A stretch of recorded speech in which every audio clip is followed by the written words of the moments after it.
menanti dengan diam pertolongan Tuhan. Adalah baik bagi seorang pria memikul kuk pada masa mudanya. Biarlah ia duduk sendirian dan berdiam diri kalau Tuhan membebankannya.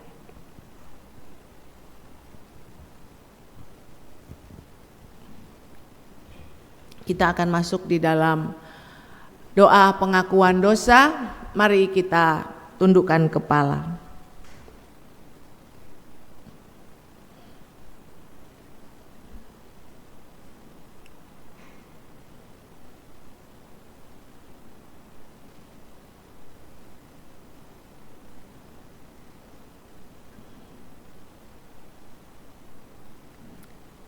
Inilah pengakuan dosa kami, Tuhan. Kami membawa dosa-dosa kami di hadapan Engkau. Ampunilah kami ya Tuhan, setiap perkataan kami, tutur kata kami, hati kami yang jahat, yang sudah melukai hati-Mu dan hati manusia. Kami mohon pengampunan-Mu. Ini doa dan seru kami ya Tuhan. Dalam nama-Mu kami berdoa. Amin.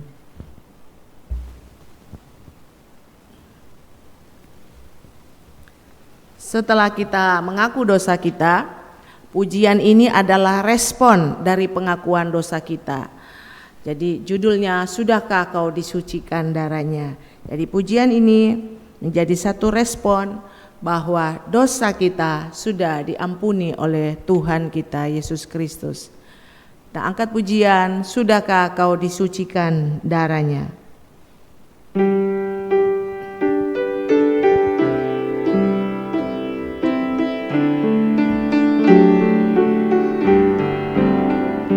Sudahkah kau bersandar pada Yesus, disucikan oleh darahnya, dan beroleh hidup baru karenanya, bersandar pada darahnya. Sudahkah darahnya membasuh kau menjadi bersih, pakaianmu akan seputih salju, disucikan oleh darahnya. Mandarin.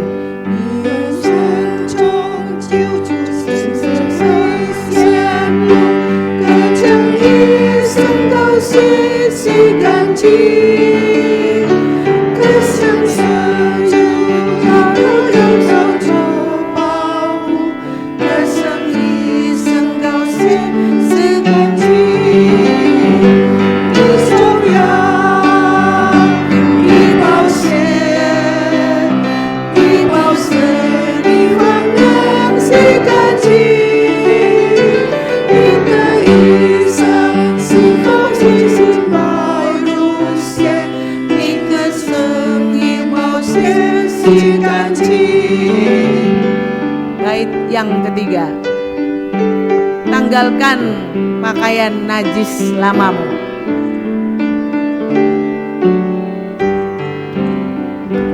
Tanggalkan pakaian najis lamamu, bersandarkan pada darahnya. Darahnya diberikan cuma-cuma, bersandarlah pada darahnya. Sudahkah darahnya membasuh kau menjadi bersih, pakaianmu akan seputih salju, disucikan oleh darahnya. Lagu ini mengingatkan kita, Yesus mati bagi kita dan darahnya tercurah bagi kita. Dia mengampuni dosa-dosa kita, sehingga ketika kita meminta pengampunan dosa, kita yakin Tuhan mengampuni dosa kita. Mari kita berdiri. kita akan membaca berita anugerah. Apa berita anugerah buat kita pagi ini? Mari kita baca di dalam Mazmur 30 ayat 2 sampai 4. Aku akan memuji Engkau ya Tuhan, sebab Engkau telah menarik aku ke atas dan tidak memberi musuh-musuhku bersukacita atas aku. Tuhan Allahku, kepadamu aku berteriak minta tolong, dan Engkau telah menyembuhkan aku. Tuhan, Engkau mengangkat aku dari dunia orang mati. Engkau menghidupkan aku di antara mereka yang turun ke liang kubur. Demikianlah berita anugerah dari Allah. Jemaat silakan duduk. Setelah kita mendapatkan berita anugerah dari Allah, kita akan mendengarkan firman Tuhan. Firman yang hari ini akan berbicara untuk kita dengan tema berserah bukan menyerah. Kita akan mendengarkan firman Tuhan, hari ini akan disampaikan oleh hambanya Pendeta Sosam Sebua. Sebelum itu kita mengangkat pujian Limpahlah Pialamu.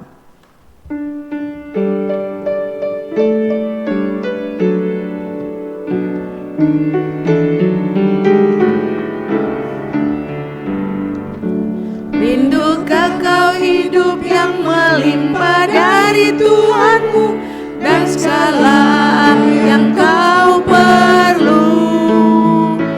Percayalah pada Bapa dan sesuai janjinya kan genap atas dirimu. Memenuhi hari ini di hatimu, limpahlah pialamu seperti janji Tuhanmu. Memenuhi hari ini di hatimu dengan kuasa Roh Kudus. Mandarin.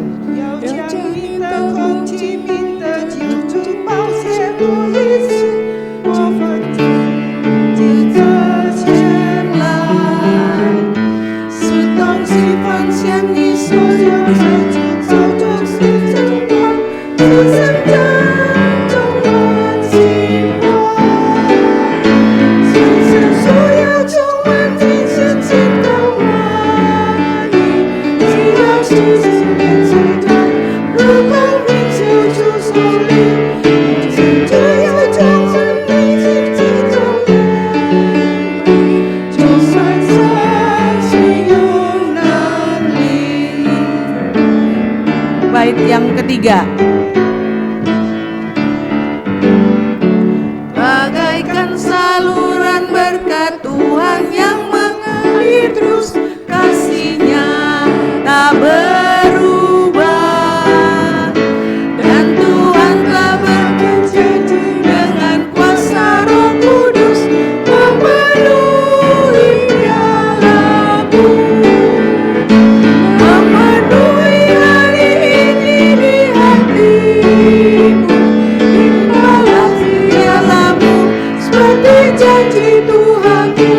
Memenuhi hari ini di hatimu dengan kuasa Roh Kudus.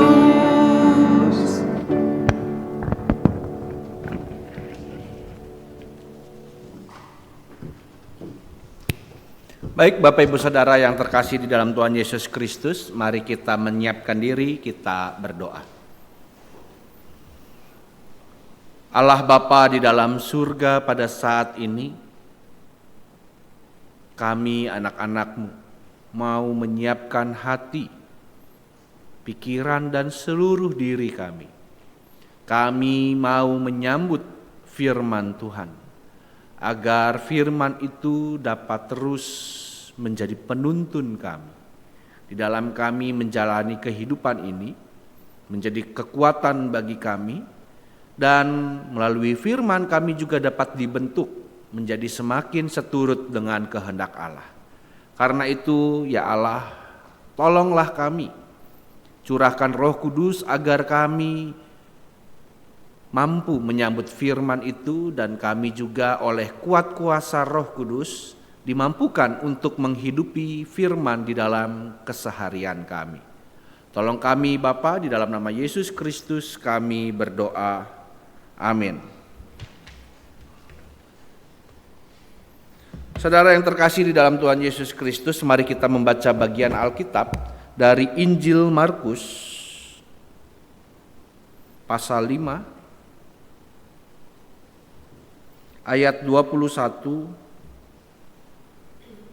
sampai 43. Markus pasal 5 ayat 21 sampai 43 saya akan bacakan bagi kita semua. Demikian. Sesudah Yesus menyeberang lagi dengan perahu, orang banyak berbondong-bondong datang lalu mengerumuni dia, sedang ia berada di tepi danau. Datanglah seorang kepala rumah ibadat yang bernama Yairus. Ketika ia melihat Yesus, tersungkurlah ia di depan kakinya dan memohon dengan sangat kepadanya, "Anakku perempuan sedang sakit, hampir mati. Datanglah kiranya dan letakkanlah tanganmu atasnya, supaya ia selamat dan tetap hidup." Lalu pergilah Yesus dengan orang itu.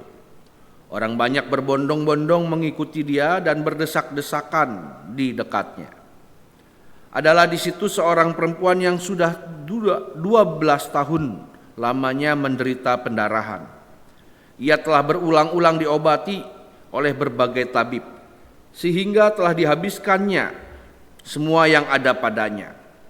Namun sama sekali tidak ada faedahnya, malah sebaliknya, keadaannya makin memburuk. Dia sudah mendengar berita-berita tentang Yesus, maka di tengah-tengah orang banyak itu ia mendekati Yesus dari belakang dan menjamah jubahnya. Sebab katanya, "Asal ku jamah saja jubahnya, aku akan sembuh." Seketika itu juga berhentilah pendarahannya dan ia merasa bahwa badannya sudah sembuh dari penyakitnya. Dan ketika itu juga Yesus mengetahui bahwa ada tenaga yang keluar dari dirinya. Lalu ia berpaling di tengah orang banyak dan bertanya, "Siapa yang menjamah jubahku?" Murid-muridnya menjawab, "Engkau melihat bagaimana orang-orang ini berdesak-desakan dekatmu, dan engkau bertanya, 'Siapa yang menjamah aku?'" Lalu ia memandang sekelilingnya untuk melihat siapa yang telah melakukan hal itu. Perempuan itu yang menjadi takut dan gemetar ketika mengetahui apa yang telah terjadi atas dirinya, tampil dan tersungkur di depan Yesus dan dengan tulus memberitahukan segala sesuatu kepadanya. Maka katanya kepada perempuan itu, hai anakku, imanmu telah menyelamatkan engkau. Pergilah dengan selamat dan sembuhlah dari penyakitmu." Ketika Yesus masih berbicara, datanglah orang dari keluarga kepala rumah ibadat itu dan berkata, "Anakmu sudah mati, apa perlunya lagi engkau menyusah-nyusahkan guru?" Tetapi Yesus tidak menghiraukan perkataan mereka dan berkata kepada kepala rumah ibadat, "Jangan takut, percaya saja." Lalu Yesus tidak memperbolehkan seorang pun ikut serta, kecuali Petrus, Yakobus, dan Yohanes saudara Yakobus. Mereka tiba di rumah kepala rumah ibadat, dan di sana dilihatnya orang-orang ribut, menangis dan meratap dengan suara nyaring. Sesudah ia masuk, ia berkata kepada orang-orang itu, "Mengapa kamu ribut dan menangis? Anak ini tidak mati, tetapi tidur." Tetapi mereka menertawakan dia. Maka diusirnya semua orang itu, lalu dibawanya ayah dan ibu anak itu, dan mereka yang bersama-sama dengan dia masuk ke kamar anak itu. Lalu dipegangnya tangan anak itu, katanya, "Talitakum," yang berarti, "Hai anak, aku berkata kepadamu, bangunlah." Seketika itu juga anak itu bangkit, berdiri dan berjalan, sebab umurnya sudah 12 tahun. Semua orang yang hadir sangat takjub. Dan dengan sangat ia berpesan kepada mereka supaya jangan seorang pun mengetahui hal itu. Lalu ia menyuruh mereka memberi anak itu makan. Demikianlah firman Tuhan. Yang berbahagia ialah setiap orang yang mendengarkan firman Allah dan yang memeliharanya. Haleluya. Haleluya. Haleluya. Haleluya.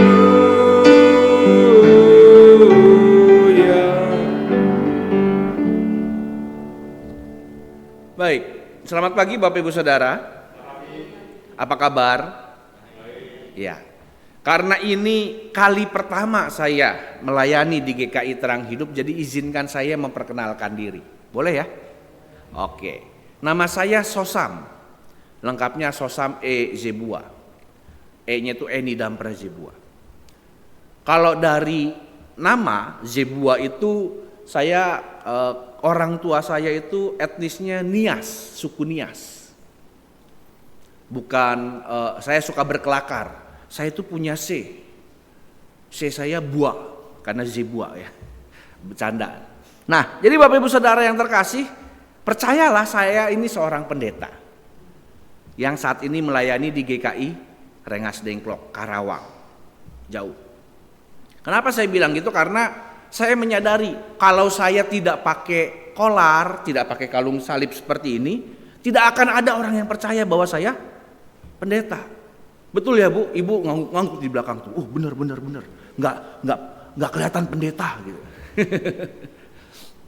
Kayak tadi Bapak juga ya, pas ketemu di belakang, di ruang belakang, Bapak tugas ya hari ini ya? Oh iya. Kayaknya nggak langsung percaya kalau saya pendeta ya Pak ya. Nggak apa-apa Bapak Ibu, karena memang saya akui, saya nggak mirip pendeta gara-gara akar gigi ini, yang agak kepanjangan ini. Ya, karena memang saya sengaja memelihara jenggot ini supaya orang tahu bahwa yang namanya pendeta itu tidak selalu tampilannya bahwa seseorang tidak bisa dinilai dari penampilan. Itu yang mau saya sampaikan sebenarnya. Saya sengaja memelihara jenggot. Karena biasanya begini, kalau kita ketemu orang berjenggot, kita langsung mikirnya apa? Wah, ini garis keras nih. Wah, gitu ya. Kalau bawa tas ransel pasti diperiksa. Takut ada bomnya. Padahal tidak. Ya. Enggak selalu. Jadi Bapak Ibu Saudara, identitas tidak ditentukan dari tampilannya. Sama dengan identitas kita sebagai orang Kristen. Apakah orang Kristen itu dilihat karena dia pakai kalung salib? Seperti ini. Tidak. Ya. Mau pakai kalung salibnya gede-gede dari emas, dia belum tentu bisa dianggap sebagai orang Kristen. Mau dia punya Alkitab di rumah sampai selemari, tidak bisa disebut sebagai orang Kristen. Walaupun dia rajin beribadah, belum tentu dia disebut orang Kristen. Bahwa dia benar-benar orang Kristen. Lalu apa yang bisa membuat seseorang disebut sebagai orang Kristen? Itu kan pertanyaannya. Kalau gitu, iman. Iman kita ya yang membuat kita layak disebut Kristen atau tidak. Itu yang menjadi penting. Jadi percuma kita rajin ibadah, percuma kita rajin pelayanan, kita rajin baca Alkitab, tapi kalau iman kita tidak teguh, maka percumalah itu semua. Kan Tuhan Yesus pernah bilang ya, iman sekecil biji sesawi itu walaupun kecil tapi bisa tumbuh besar. Itu yang penting.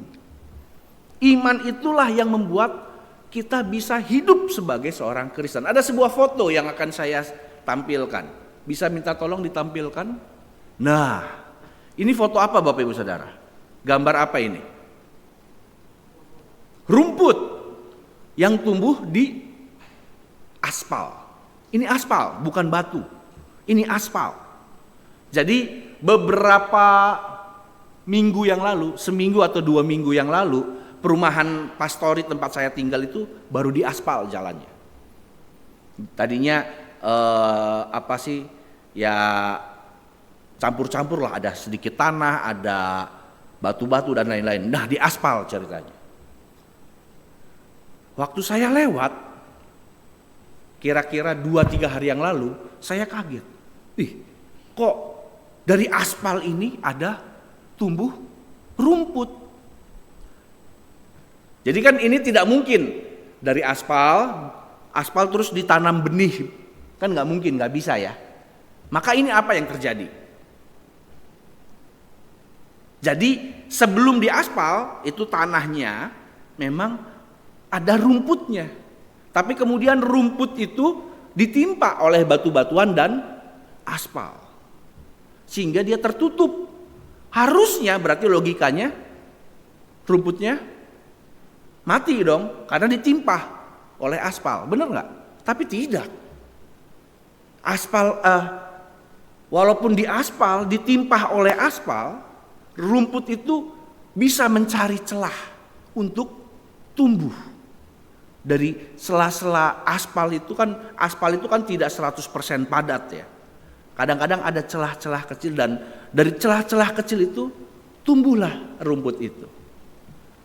Dan menurut saya kita harus punya iman seperti rumput ini. Ingat Tuhan Yesus pernah menyampaikan sebuah perumpamaan tentang orang yang menabur benih. Ada yang tumbuh benihnya, ada yang jatuh di tanah yang bebatuan.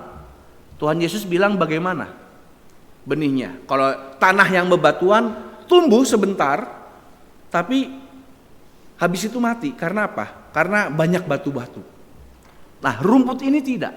Rumput ini terus tumbuh. Bukan cuma dia ada di antara bebatuan, dia ditimpa oleh aspal yang harusnya udah nggak bisa tumbuh lagi, tapi ternyata dia masih bisa tumbuh.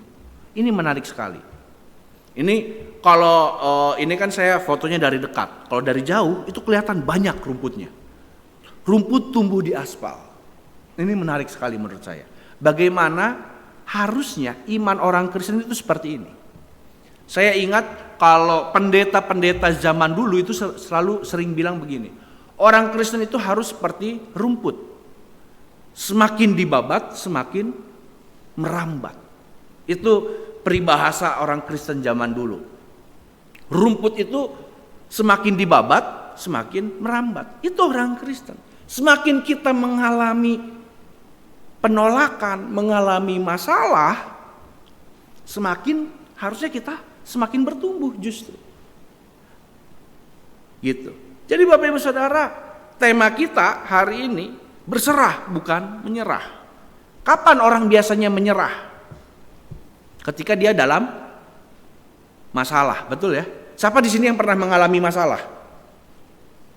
Ada yang pernah mengalami masalah?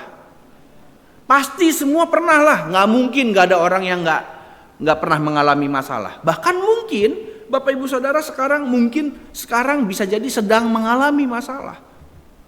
Dan ketika kita mengalami masalah, disinilah seringkali kemudian kita menyerah. Kita kehilangan harapan. Kita bilang dalam doa kita, Tuhan, katanya badai pasti berlalu. Ini kenapa badainya malah berlalu lalang? Berlalu lalang itu artinya gak selesai-selesai. Datang lagi, badai lagi. Masalah satu belum selesai, muncul masalah yang lain. Satu cicilan belum lunas, udah ada cicilan yang baru. Contohnya seperti itu. Satu penyakit belum beres, belum sembuh. Kata dokter ada penyakit baru lagi. Banyak orang yang mengalami hal seperti itu. Termasuk orang Kristen. Menjadi orang Kristen bukan berarti tanpa masalah. Kita tetap bisa mengalami masalah. Nah, di tengah masalah itulah maka di situ iman kita diuji. apakah kita layak disebut sebagai orang Kristen? Kalau kita lihat dari bacaan kita, dari bacaan Injil tadi, Markus pasal 5, di situ diceritakan tentang seorang perempuan yang sudah 12 tahun mengalami sakit pendarahan. Dia udah habis-habisan ke berbagai tabib. Dia udah habis-habisan, hartanya habis buat pengobatan. Malah dibilang di situ bukannya sembuh, malah makin parah. Kira-kira kalau udah 12 tahun sakit, kita bakal berharap bisa sembuh nggak? Bisa jadi udah nyerah, udahlah ini nggak bakal bisa sembuh. Saya aja Bapak Ibu Saudara, tahun lalu bulan Agustus saya itu mengalami stroke ringan. Saya mengalami stroke ringan. Puji Tuhan sembuh, tapi tidak 100%. Ada efeknya sampai sekarang. Jari saya ini, terutama 3 jari ini, yang tangan kiri, itu sampai sekarang ujung-ujungnya itu rasanya kesemutan terus dan perih. Dan ini bikin saya sedih karena saya suka main musik, saya suka main gitar, main biola, dan kalau pegang senar itu rasanya sakit, pedih gitu. Dan udah hampir setahun saya ikut terapi. Nggak hilang-hilang, malah makin parah rasanya. Dan saya membayangkan ini baru hampir setahun. Rasanya udah, waduh, saya jangan-jangan nggak bisa main gitar lagi nih, nggak bisa main biola lagi nih. Main piano tuh rada susah begitu. Jadi yang bikin saya sedih adalah saya nggak bisa ngiringin lagi di gereja. Saya nggak bisa main musik lagi di gereja karena gereja kami itu kekurangan pemusik.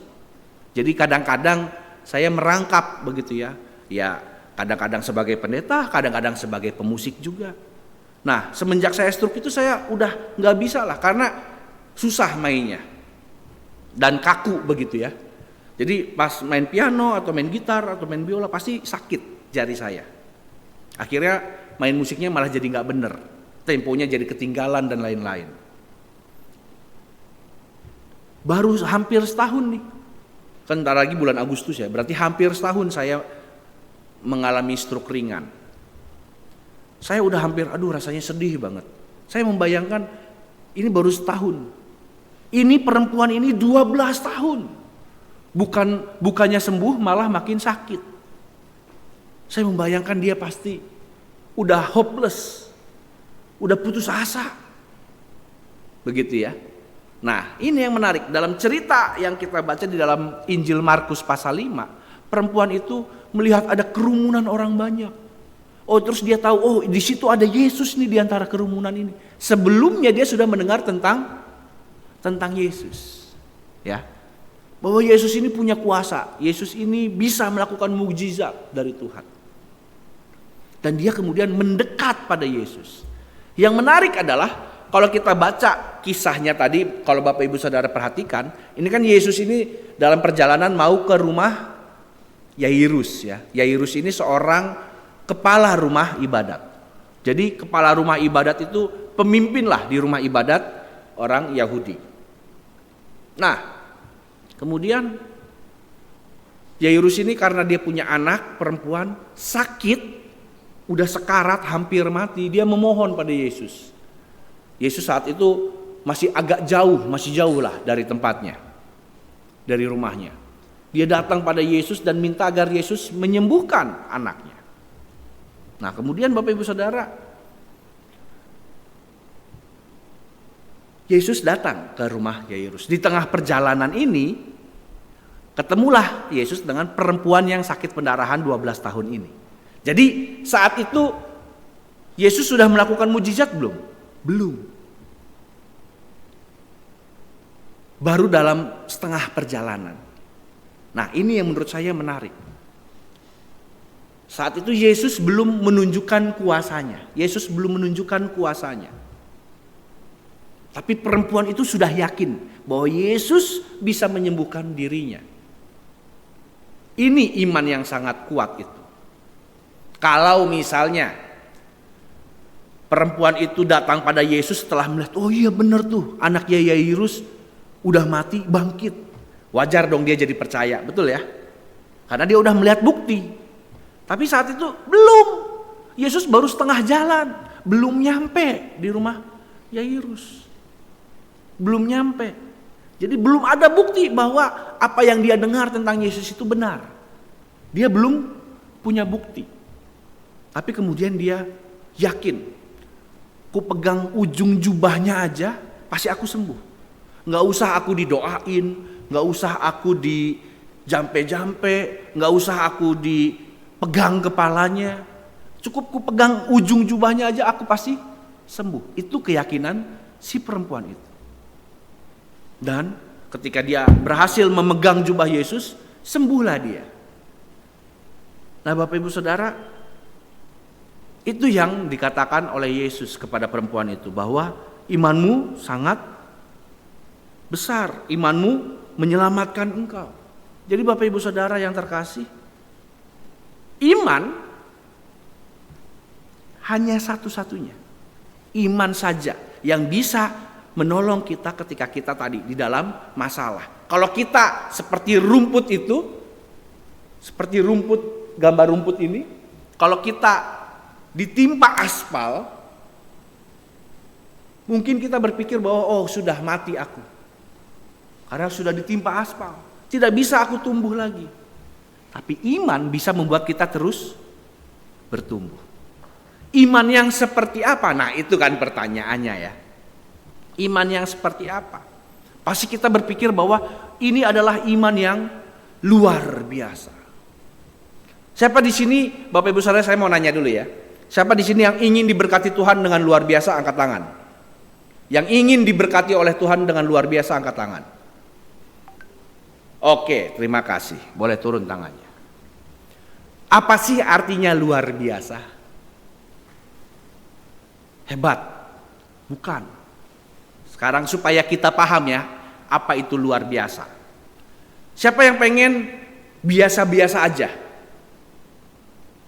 Diberkati dengan biasa aja? Enggak ada. Diberkati dengan luar biasa? Ngacung? Angkat tangan yang pengen diberkati dengan luar biasa? Oke, terima kasih. Berarti kita lebih pengen yang luar biasa daripada yang biasa ya. Contoh, istri saya masak tempe. Sarapan pagi saya makan tempe. Tempe orek. Siangnya dimasakin tempe lagi. Malamnya tempe lagi. 3 kali sehari makan tempe. Besoknya paginya tempe lagi. Siangnya tempe lagi, malamnya tempe lagi. Besoknya lagi tempe lagi 3 kali sehari. Full 1 bulan saya makan tempe terus, dimasakin sama istri 3 kali sehari. Makan tempe terus. Ya. Nah, terus tiba-tiba setelah 1 bulan full makan tempe 3 kali sehari, istri saya tiba-tiba masak babi. Babi cin. Kira-kira mana yang spesial? Mana yang luar biasa? Tempe atau babi? Hah? Dua-duanya sama-sama luar biasanya. Oke. Tapi kebanyakan kita berpikir mana yang lebih luar biasa? Babi atau tempe? Babinya. Tempenya biasa atau luar biasa? Biasa aja juga. Luar biasa. Luar biasa ya, masih sanggup makan tempe terus ya. Nggak bosen apa tuh makan tempe terus gitu ya. Oke. Habis itu siangnya istri saya masak babi lagi. Malamnya babi lagi. Besoknya babi lagi, babi lagi, babi lagi. Terus-terusan. 1 bulan full, 3 kali sehari, setiap hari makan babi. Apa yang akan terjadi? Kolesterol. Yang dicari simvastatin pasti ya. Tegang. Kira-kira nih Bapak Ibu Saudara, masih luar biasa nggak masakan babi itu? Enggak, jadi biasa. Bener ya? Ini saya pernah alamin, bener. Jadi dulu ada masanya saya itu kira-kira semasa saya SMP sampai SMA, saya itu hampir tiap hari makan ayam. Karena orang tua saya itu ternak ayam broiler. Jadi Kan kalau ternak ayam itu, kan ayam kan pasti ada yang sakit ya kan. Nah kalau ayamnya sakit itu masih bisa dimakan nggak? Masih bisa. Yang penting jangan sampai mati. Kalau udah mati nggak bisa dikonsumsi, ayam tiren istilahnya. Tapi kalau masih sakit, masih hidup, sakit, mendingan buru-buru dipotong. Kalau udah dipotong masih bisa tuh dikonsumsi. Jadi kan daripada rugi ya kan, kalau udah keburu mati kan rugi, nggak bisa dijual. Nah kalau udah sakit ayamnya, kelihatan nih ayam sakit, buru-buru tuh diambil sama orang tua saya, dipotong. Nggak bisa dijual, setidaknya bisa dimakan di rumah. Jadi masih bisa dikonsumsi walaupun sakit ayamnya. Jadi supaya nggak terlalu rugi-rugi amat lah. Memang nggak bisa dijual, tapi kan masih bisa dikonsumsi sendiri. Wajar ya cara berpikirnya seperti itu ya. Nah, yang stres anak-anaknya, saya dan adik-adik saya stres. Tiap hari makan ayam terus. Paginya ayam goreng, siangnya ayam rebus, malamnya ayam bakar, besoknya ayam lagi. Dimasak inilah, dimasak itulah, segala macam masakan ayam. Pernah kami cobain. Ketika teman-teman saya pengen makan ayam, saya bosen makan ayam. Buat saya makan ayam itu tidak spesial, tidak luar biasa sama sekali. Bosen. Nah, balik lagi nih ke yang tadi. Kalau saya dimasakin babi terus sama istri saya, masih luar biasa nggak babinya? Enggak. Tiba-tiba istri saya masak tempe lagi. Mana yang luar biasa?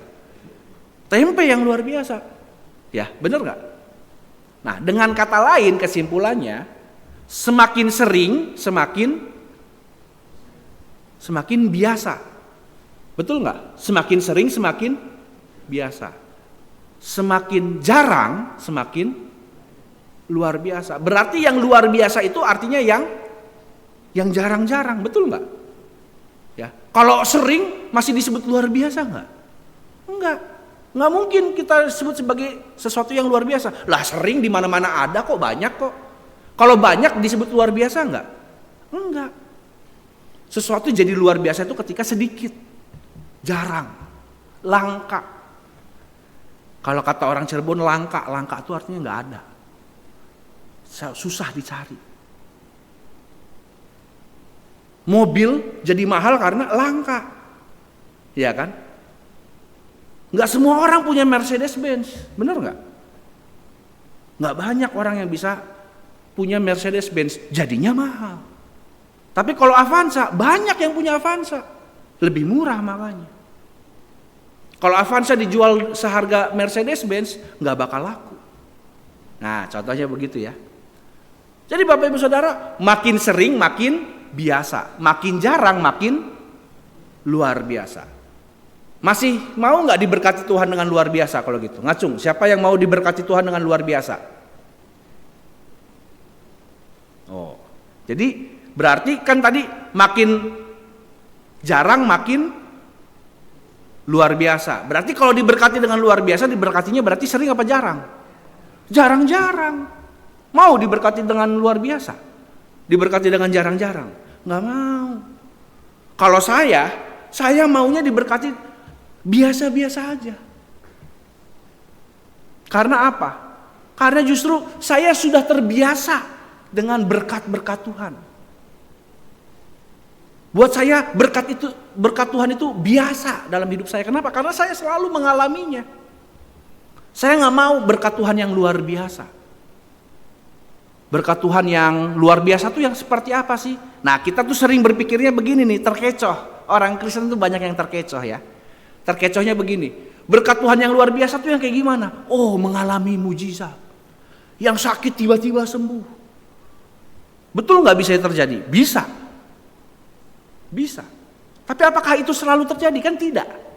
Jarang-jarang. Betul? Kita pengennya, berkat Tuhan itu yang luar biasa, yang orang didoain, ditiup, jatuh. Apalagi bisa berbahasa roh dan lain-lain. Kita seringkali berpikir yang seperti itu tuh yang luar biasa. Ya betul luar biasa karena memang jarang-jarang. Kita kemudian nggak melihat itu sebagai Kita tidak mencari berkat Tuhan yang biasa, karena kita pengennya yang luar biasa. Ada gak sih berkat Tuhan yang biasa dalam hidup kita? Yang biasa itu berarti yang sering, yang selalu. Ada gak dari tadi yang nafas dari sini? Ada gak yang sadar bahwa kita ini nafas? Sadar ya, sadar. Dengan sadar bahwa kita ini bernafas. Tidak ada. Tidak ada. Sebelum saya ngomong tentang nafas, Bapak Ibu Saudara tidak ada yang mikir bahwa kita sedang bernafas. Percayalah, itu ada penelitiannya. Bahwa tidak ada orang yang dengan sengaja berpikir tentang pernafasannya dalam kondisi yang biasa. Kenapa? Karena nafas kita matic atau manual. Nafas kita matic atau manual? Matic. Kalau matic itu otomatis, nggak perlu berpikir, udah nafas sendiri, bener nggak? Ya. Kalau saya bilang angkat tangan tadi, pakai mikir dulu kan, baru kita angkat tangan. Ya. Jadi yang matic itu sesuatu yang kita nggak usah pakai mikir, jalan sendiri. Nah, nafas kita jalan sendiri, bener nggak? Jantung kita matic atau manual? Matic. Coba kalau manual harus sengaja dipompa, kan bisa lupa ya. Kalau orang kan bisa lupa. Kalau manual contohnya begini. Kalau lampu ada stop kontaknya itu berarti manual tuh. Baru nyala kalau dipencet. Kan bisa jadi lupa ya, lupa nyalain lampu atau lupa matiin lampu. Begitu kan? Tapi kalau otomatis nggak bakal lupa. Kan ada lampu yang kalau gelap nyala sendiri otomatis, kalau terang mati sendiri. Kita lupa pun dia tetap jalan. Nah, bayangkan kalau jantung kita manual, terus lupa. Apa yang terjadi? Mati. Bener nggak? Waduh, kenapa dia lupa berdetak jantungnya? Kenapa mati? Karena jantungnya lupa berdetak. Kalau manual. Nah, Tuhan kasih jantung kita matic. Apalagi sistem pencernaan kita, manual atau matic? Hah? Matic? Enggak matic, Pak. Enggak matic, enggak manual, hybrid. Artinya setengah matic, setengah manual. Ketika kita ngunyah, itu kan manual ya. Nelen, manual, sengaja kan nelen. Enggak ada yang, aduh enggak sengaja ketelan pas lagi makan. Enggak, saya sebenarnya cuma pengen ngunyah-ngunyah aja. Ketelan. Enggak ada. Manual. Ya. Mulai dari mengunyah di mulut nih sampai nelen, masuk leher itu matic, manual, sengaja. Begitu masuk ke lambung, usus dan lain-lain, ganti fungsi. Yang tadinya manual berubah jadi matic. Nah, begitu udah selesai dicerna, apakah matic terus? Enggak, ganti fungsi lagi jadi manual. Bayangkan kalau matic terus, selesai dicerna buang, selesai cerna buang, repot kita, bener nggak? Harus pakai popok terus. Nah, orang yang seperti itu berarti udah rusak sistem pencernaannya, karena tadi harusnya matic kan begitu dimakan masuk ke perut matic ya kan. Begitu selesai dicerna harusnya ganti mode jadi manual. Tapi ini kebablasan matic terus.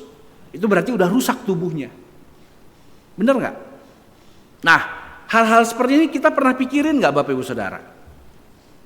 Saya cukup yakin sebelum saya ngomong sekarang, Bapak Ibu Saudara gak pernah mikirin hal-hal yang kayak begitu. Karena kita anggap itu udah biasa. Udah terjadi, ya udah normal-normal aja tubuh kita. Padahal kalau tadi fungsi tubuh kita mana yang manual, mana yang matic kebolak-balik, repot nggak kita? Repot, bahkan kita bisa mati. Bener nggak?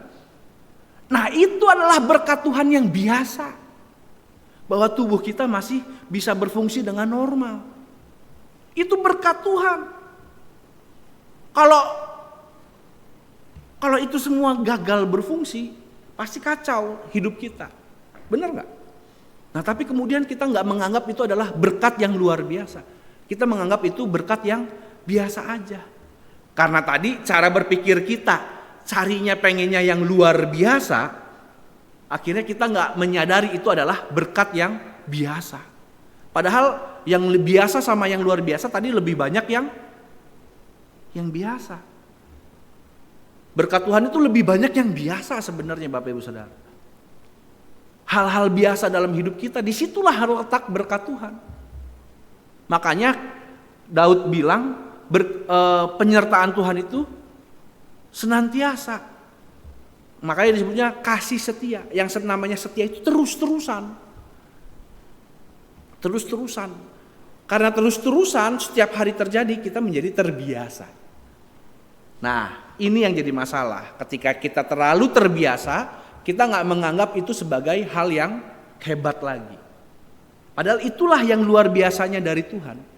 Yang luar biasanya dari Tuhan itu bukan karena dia memberikan hal-hal yang spektakuler, tapi justru Tuhan memberikan berkat yang kecil, berkat yang biasa aja, tapi terus-terusan. Itulah melalui berkat yang kecil biasa aja tapi terus-terusan itulah maka kita bisa hidup. Dan itu yang seringkali luput disyukuri oleh banyak orang Kristen, termasuk saudara dan saya mungkin. Nah, Bapak Ibu Saudara, iman yang ditunjukkan oleh perempuan dalam Injil Markus tadi adalah iman yang biasa sebenarnya, bukan iman yang luar biasa. Buktinya apa? Dia berpikirnya enggak pengen yang didoain sama Yesus gitu ya, ditumpang tangan, enggak.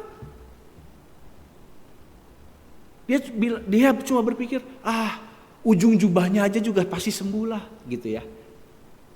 Ujung jubahnya aja juga kupegang sembuh aku, yakin.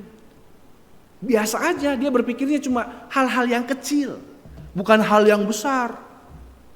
Tapi iman yang seperti itu justru itulah yang membuat imannya menjadi iman yang luar biasa. Karena dia nggak minta Tuhan lakukan hal-hal yang besar buat dia, enggak. Dia cuma asalku sentuh ujung jubahnya aja, pasti aku sembuh. Nggak perlu didoain tumpang tangan, nggak perlu di jampe-jampe, nggak perlu di Yesus meludah ke tanah terus tanahnya diolesin ke dia, nggak perlu. Cukup ku pegang jubahnya pasti aku sembuh. Itu kan kecil ya, sesuatu yang kecil, bukan yang luar, bukan yang spektakuler. Tapi itu yang membuat imannya menjadi besar.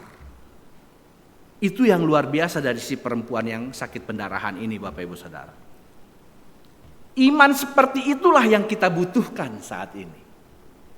Iman yang bisa menyadari kebaikan Tuhan dalam hal-hal kecil, dalam hal-hal yang sederhana. Ini kesaksian anggota jemaat saya.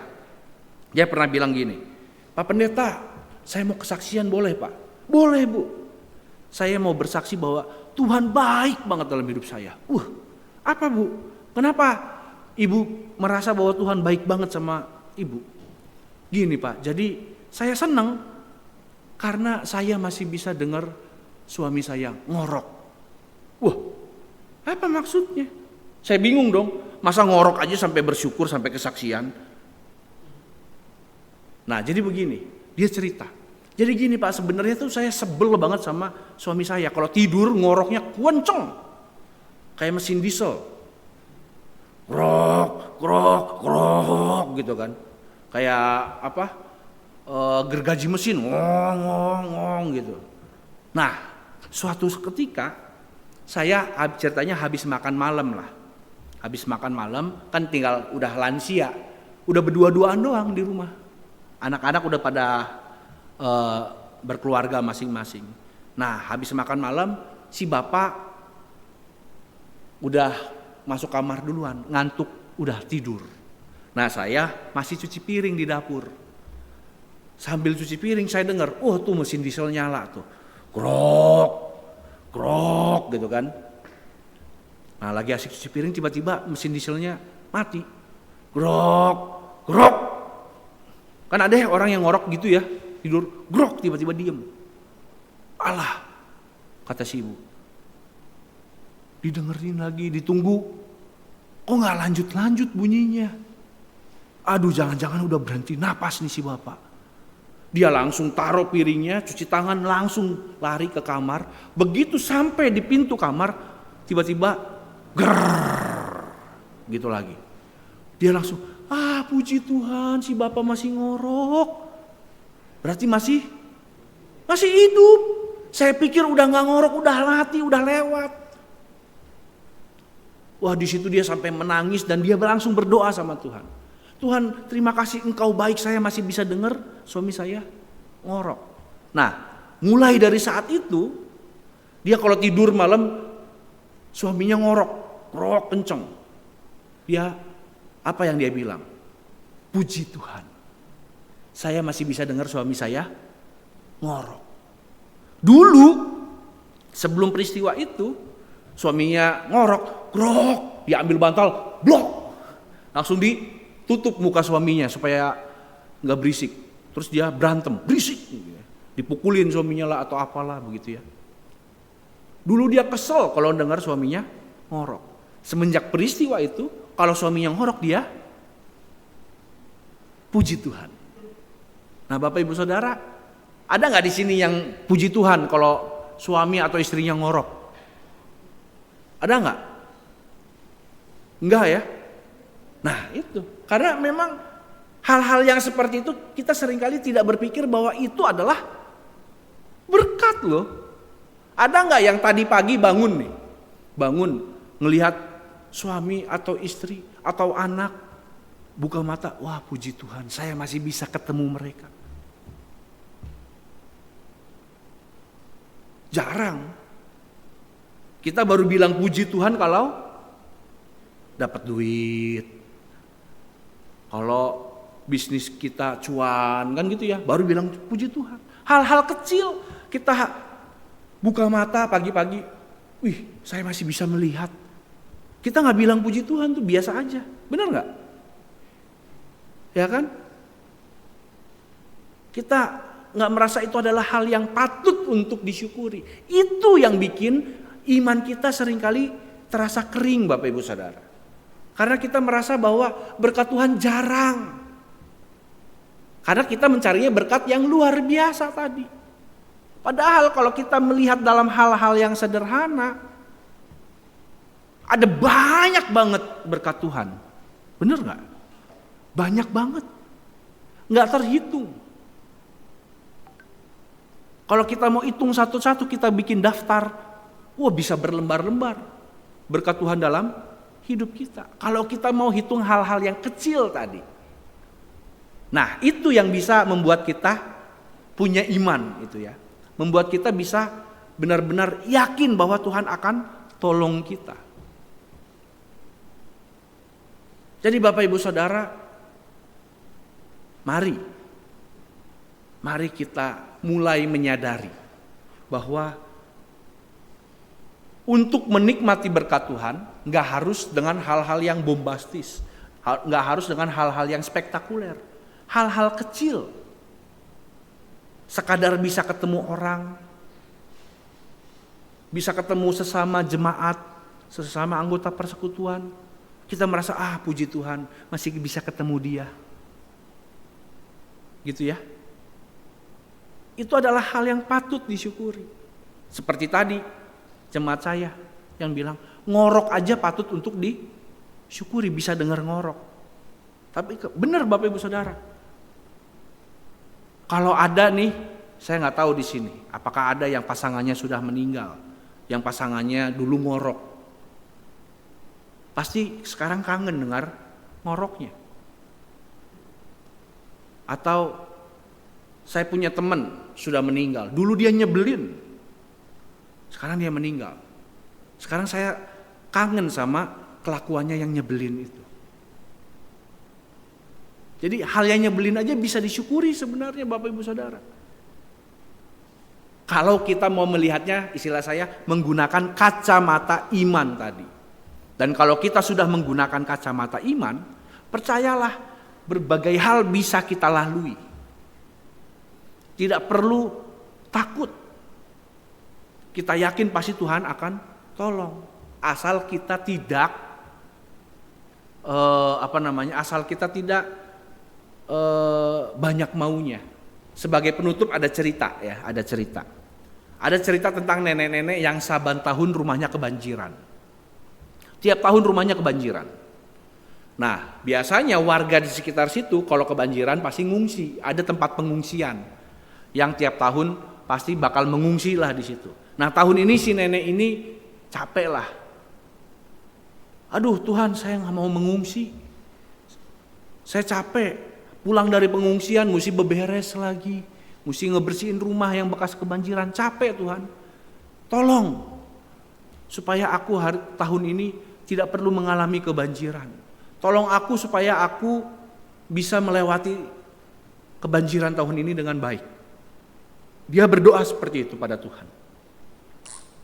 Nah, tiba-tiba hujan, jres, terus banjir seperti biasa. Nah, udah seperti itu, banjir seperti biasa mulai tinggi, masuk rumah. Ketika banjir sudah selutut orang dewasa, dia tiba-tiba dengar ada Pak RT datang. Warga, mari kita mengungsi, ini banjirnya seperti biasa nih, pasti tinggi katanya. Gitu ya. Kata si nenek, enggak, saya tidak mau mengungsi. Saya kan sudah berdoa sama Tuhan. Tuhan pasti akan tolong saya. Si nenek tetap bertahan di rumah. Banjir makin tinggi, setinggi pinggang orang dewasa. Pak RW datang. Warga, ayo kita mengungsi. Ini banjirnya pasti makin tinggi nih. Pintu air dibuka. Kata si nenek, tidak. Ini pasti godaan iman saya. Saya menunggu pertolongan Tuhan. Saya yakin Tuhan pasti akan tolong saya. Banjir malah makin tinggi. Setinggi dada orang dewasa. Yang datang tim SAR pakai perahu karet. Cepak, cepuk, cepak, cepuk. Nenek, ayo mengungsi nih. Bahaya nih. Arusnya kenceng. Kata si nenek, enggak, saya menunggu pertolongan Tuhan.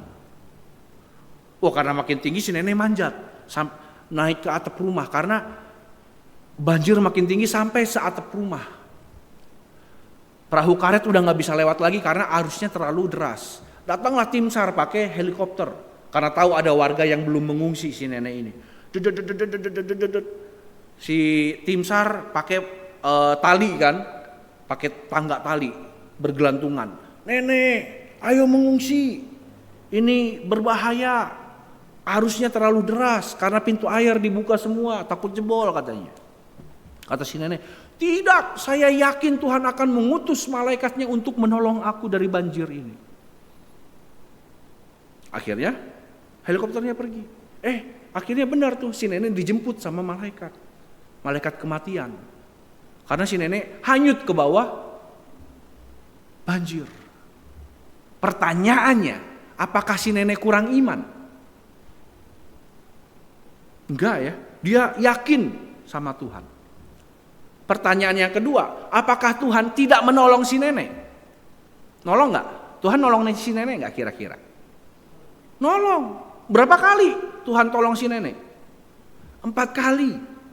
Waktu banjirnya masih selutut lewat Pak RT, banjir sepinggang lewat Pak RW, banjirnya udah sedada, perahu karet. Waktu banjir seatap rumah, tim SAR pakai helikopter. Padahal kapan lagi coba nenek-nenek bisa naik helikopter ya kan? Tapi si nenek tidak melihat itu sebagai pertolongan Tuhan.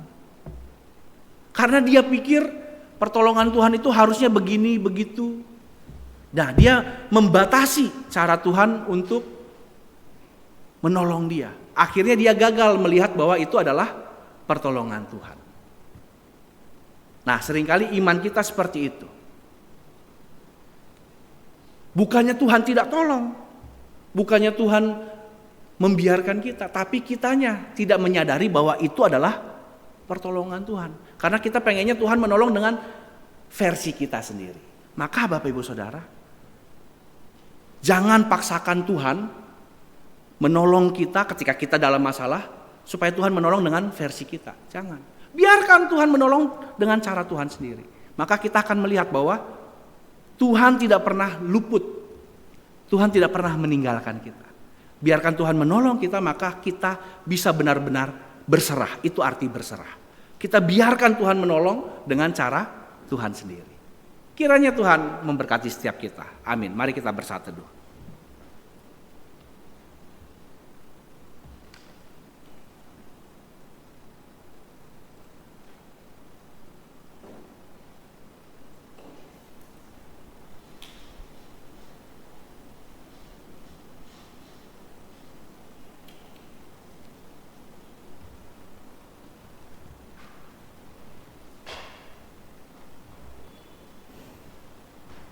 Kita sudah mendengarkan firman Tuhan, biarlah kita menjadi jemaat yang bukan gampang menyerah, tapi berserah kepada kehendak Tuhan.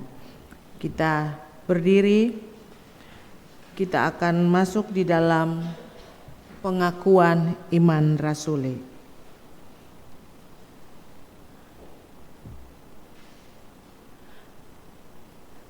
Aku percaya kepada Allah, Bapa yang Maha Kuasa, Khalik langit dan bumi, dan kepada Yesus Kristus, Anaknya yang tunggal Tuhan kita, yang dikandung daripada Roh Kudus, lahir dari anak darah Maria, yang menderita sengsara di bawah pemerintahan Pontius Pilatus, disalibkan, mati dan dikuburkan, turun ke dalam kerajaan maut. Pada hari yang ketiga, bangkit pula dari antara orang mati, naik ke surga, duduk di sebelah kanan Allah, Bapa yang Maha Kuasa. Dan dari sana ia akan datang untuk menghakimi orang yang hidup dan yang mati. Aku percaya kepada Roh Kudus, gereja yang kudus dan am, persekutuan orang kudus, pengampunan dosa, kebangkitan orang mati, dan hidup yang kekal. Amin. Jemaat duduk.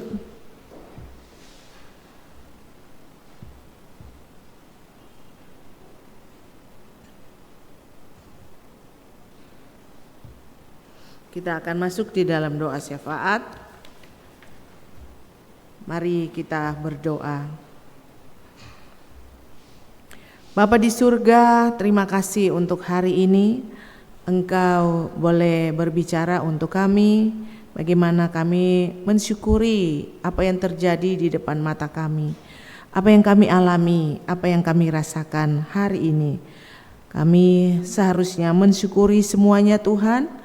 Biarlah kami bersyukur untuk hal-hal kecil, hal-hal sederhana yang kami rasakan pada hari ini.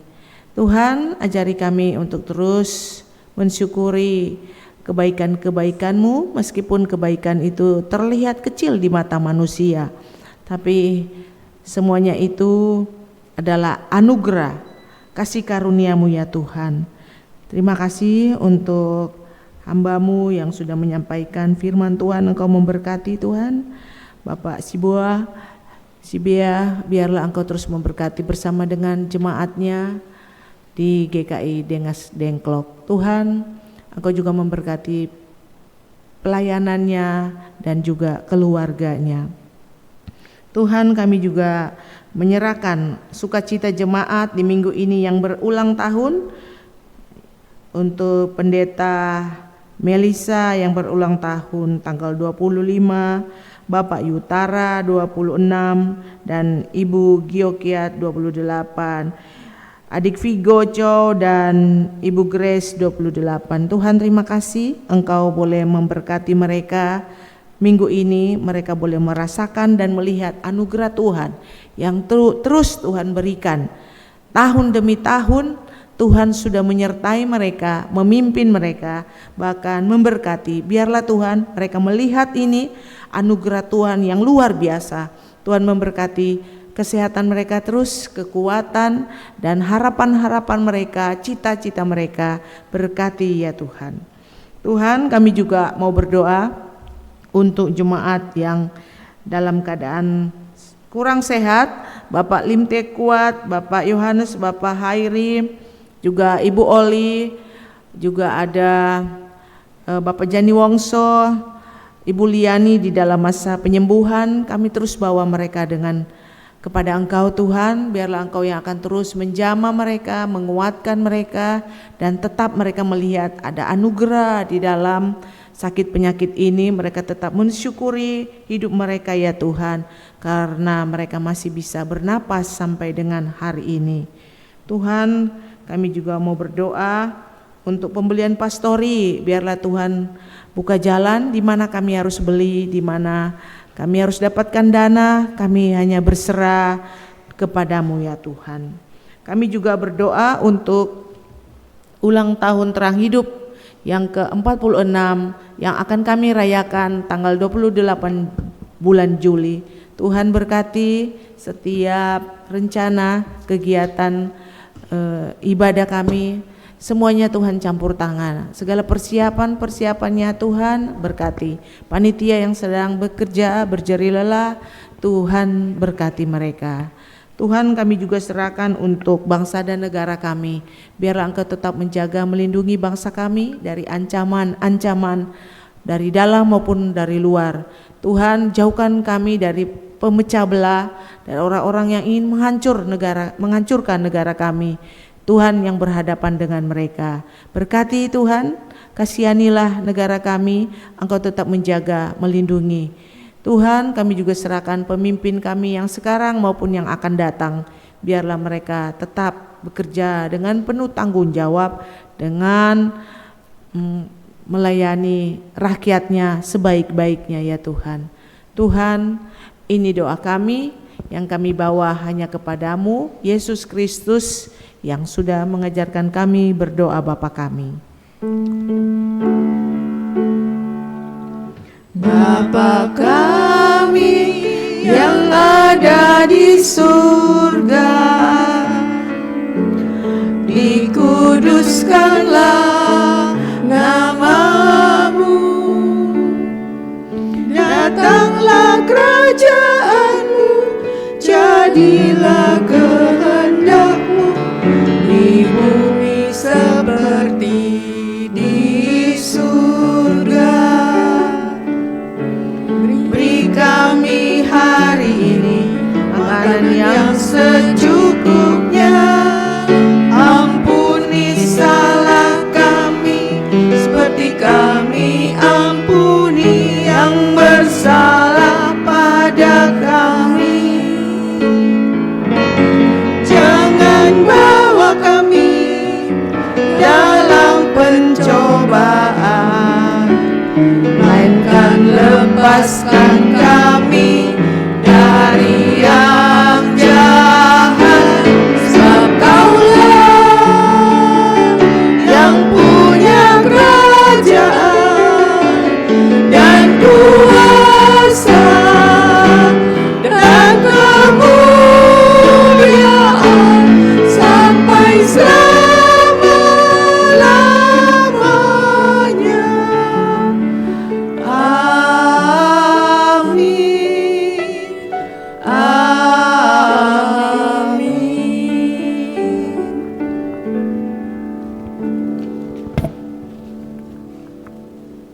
Saatnya kita akan memberikan persembahan. Sebelum itu kita akan membaca nats persembahan yang terambil di dalam 2 Korintus pasal 9 ayat yang ke-7. Hendaklah masing-masing memberikan menurut kerelaan hatinya, jangan dengan sedih hati atau karena paksaan, sebab Allah mengasihi orang yang memberi dengan sukacita. Sambil kita memberikan persembahan, kita mengangkat pujian, turunkan hujan berkat-Mu.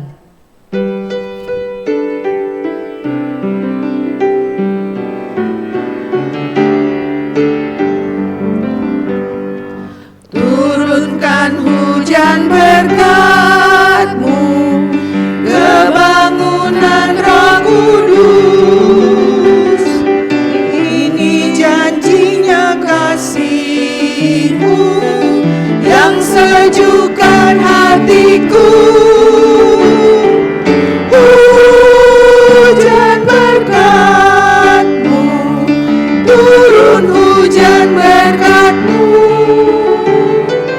Tetesan berkat-Ku terima, hujan berkat-Ku rindu. Mandarin. Chu biji en ru jiang tai, seng ling yi ji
Terima kasih Tuhan kalau hari ini kami boleh memberi. Kau memberkati persembahan kami. Di dalam nama Tuhan Yesus kami mengucap syukur. Amin. Silakan duduk. Kita akan masuk di dalam warta jemaat. Kami mengucapkan terima kasih kepada Pendeta Sosam Sibua, hambanya ini dari GKI Rengas Dengklok, tadi Kerawang ya. Terima kasih pelayanannya. Ya, ini dalam rangka pertukaran pendeta se-GKI. Hari ini kita ada pertukaran pendeta. Jadi hari ini hambanya dari GKI Rengas Dengklok jauh ya. Terima kasih untuk pelayanannya, juga Saudara Gideon Krisman, terima kasih untuk pelayanan hari ini. Juga seluruh anggota jemaat yang sudah melayani, Tuhan Yesus memberkati. Perjamuan kudus untuk minggu depan 7 Juli 2024. Dan hari ini kita akan adakan sensura morum. Kita perlu memeriksakan diri di hadapan Tuhan sebelum mengikuti perjamuan kudus yang akan dilaksanakan minggu depan.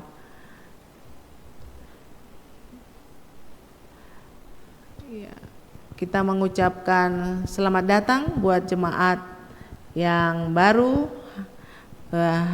hari ini. Ya, welcome untuk semuanya sudah jemaat yang lama ya, setia. Lanjut, tema minggu depan, keteguhan seorang pembawa pesan. Lanjut, ya, minggu depan kita akan memberikan persembahan persepuluhan. Rapat majelis, minggu depan juga ada rapat majelis setelah kebaktian yang kedua. Ya, Bapak Ibu, kita perlu memperhatikan ini ulang tahun GKI Terang Hidup yang ke-46 tahun Tuhan memimpin kita. Kita akan ada rayakan ibadahnya pada minggu keempat bulan Juli. Jadi tepatnya tanggal 28 Juli jam 9 digabung ya. Jadi hanya satu kali ibadah. Kalau kita menggabungkan ibadah satu dan kedua, biasanya selalu ingat jam 9 pagi. Ini minggu keempat ya, 28 Juli nanti. Ini persembahan minggu lalu, kita bisa melihat. Dan ini adalah penata layanan ibadah umum untuk minggu depan jam 8, ibadah pertama. Silakan melihat yang bertugas ya. Boleh kembali lagi yang tadi, jangan terlalu cepat, belum dibaca nih siapa-siapa yang bertugas. Ya, silakan melihat apakah kita ada yang bertugas. Lanjut. Yang berulang tahun minggu ini, Pendeta Melisa, Bapak Yutara, Dekan Giokiat, Saudara Vigo. Selamat ulang tahun Ibu Giok, Tuhan Yesus memberkati ya. Lanjut. Ya, selesai, kita akan mengakhiri ibadah kita pada hari ini. Berkat dan pengutusan akan dipimpin oleh Bapak Pendeta Sosam Sibua, dan sebelum itu kita mengangkat pujian Kau Takkan Kulupakan. Mari kita berdiri.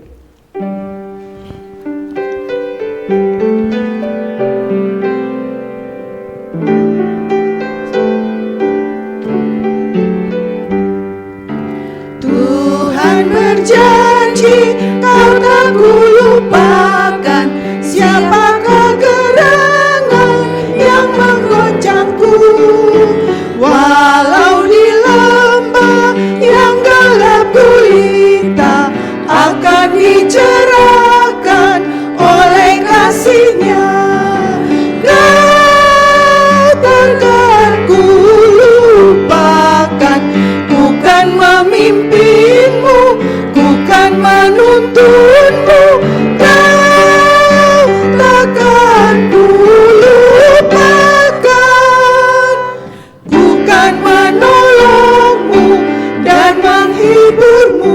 Mandarin. 心靠着因素，我永不忘记你，愿你忘了爱心，一起心向前。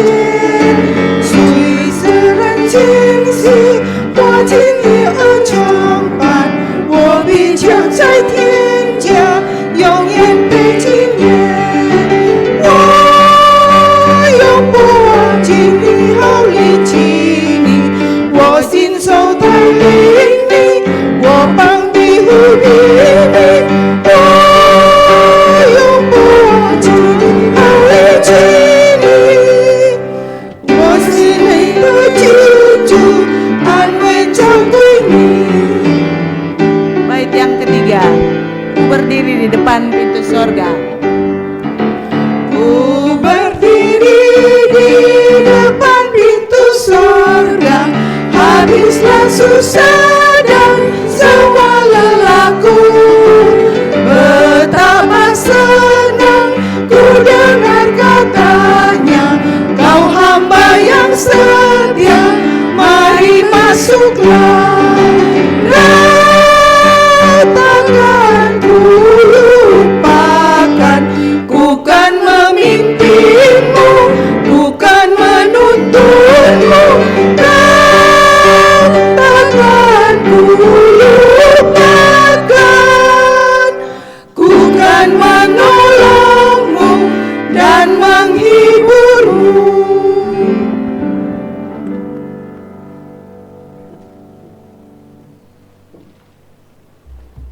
Saudara-saudara yang terkasih di dalam Tuhan Yesus Kristus, pulanglah dan nikmatilah setiap berkat yang Tuhan berikan dalam hidup kita, baik itu yang kecil maupun yang besar, baik itu yang sederhana maupun yang gegap gempita.